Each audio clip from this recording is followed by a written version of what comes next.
are suppressed emotions! Awesome. Hey, thanks for gathering together, everybody. I'm excited to check out this sequence that we worked on called The Vault and talk about where it came from and all the ideas that we had kind of making this. Sound awesome, everybody? Yeah. Let's talk about it.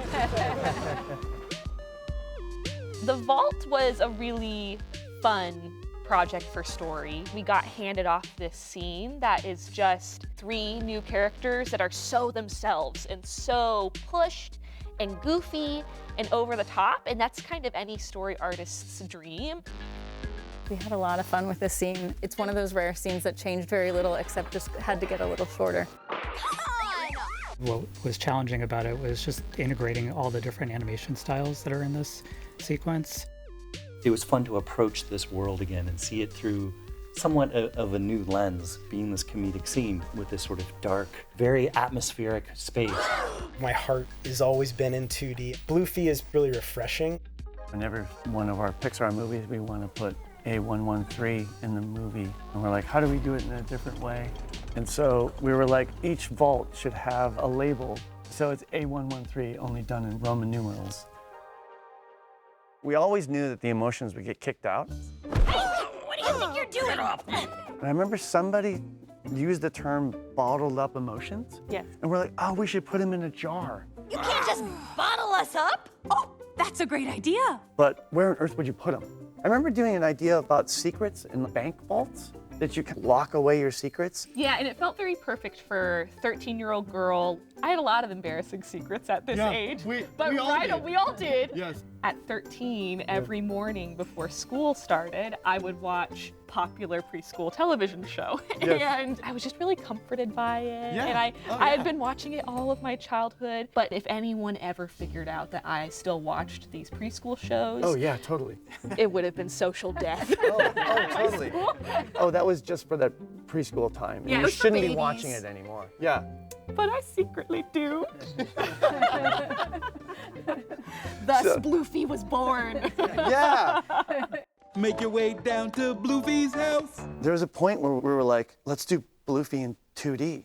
It all kind of clicked that it made sense that the show that Riley watched was a 2D animated TV show. Yeah. And that we would use that technique for this, and it would make the scene even more interesting because we're integrating different animation styles. It was just a really fun, cinematic way of introducing a preschool character.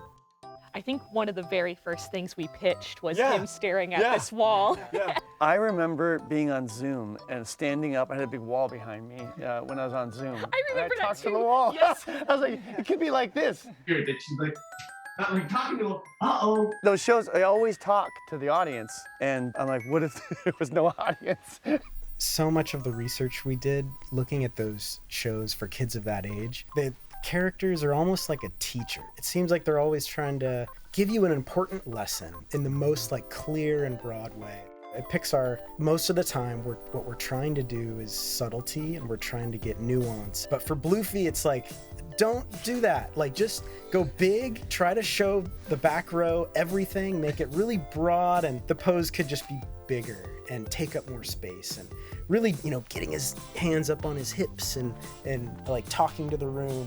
It's like the more obvious, the better. Do you know quid pro quo? We get you out of that jar, then you get us out of this safe. No, Bluefy. And then mixing in Lance, which is kind of like that step in between where we have this video game character of how can we make him a little rougher but purposeful.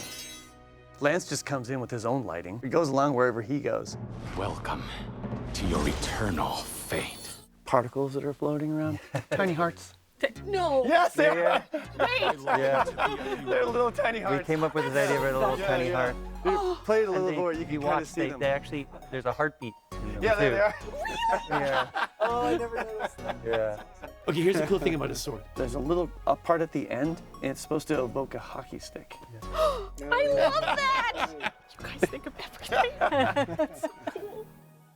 Kind of was Lance your creation as well? Jeff Call was working on the scene. He was boarding it, and he messaged me, and he went, Kenna, I'm kind of struggling with this Lance section. And I was like, okay, tell me what's going on. And he goes, he's not beautiful enough. And I was like, he looks fine. He's like, no, I'm not tapping into the beauty that he should have. And so I made him a very lovingly rendered style card. Yeah. And I was like, okay, about these proportions and the lights, you know, the dappled light. And he went, oh, Kenna, this really unlocked it for me. He wasn't used to drawing in that kind of style. I love how Lance's hair is constantly in motion, even though there's no breeze. We were all banished here, deemed unfit. The hair, make it flow. The pixelation on Lance was something else that came up about being kind of difficult to do because it's not as smooth as we normally make things. We put a lot of attention and thought into how to make those mistakes feel like they're part of a video game and authentic to a video game and not just accidental. And it took a little while to kind of dial those bits together. We did a lot of reviews where we were kind of trying to pull back, and then we pulled back too far, and then try to add back in until we kind of found that nice mixture to kind of hit that era of video game. Like the hair intersecting the face. There'd be so many shots where we'd be like, nah, that's too much hair in the face, or it's in the wrong area, or there was like, nope, not enough hair intersecting the face. Or it's going through the sword here, do we care? Nah, it's good. There's intention to all of it. I just wanted to say that it's really important that his tummy is showing to me. I think it shows off his vulnerability. That's true. There was a 5-minute conversation about the abs. Oh The abs and like what we were gonna show. Belly button, no belly button. But it does mean these kind of funny conversations about how many abs to paint into the abdomen of his body, or how much muscle we're supposed to paint in. He had a lot of abs at one point.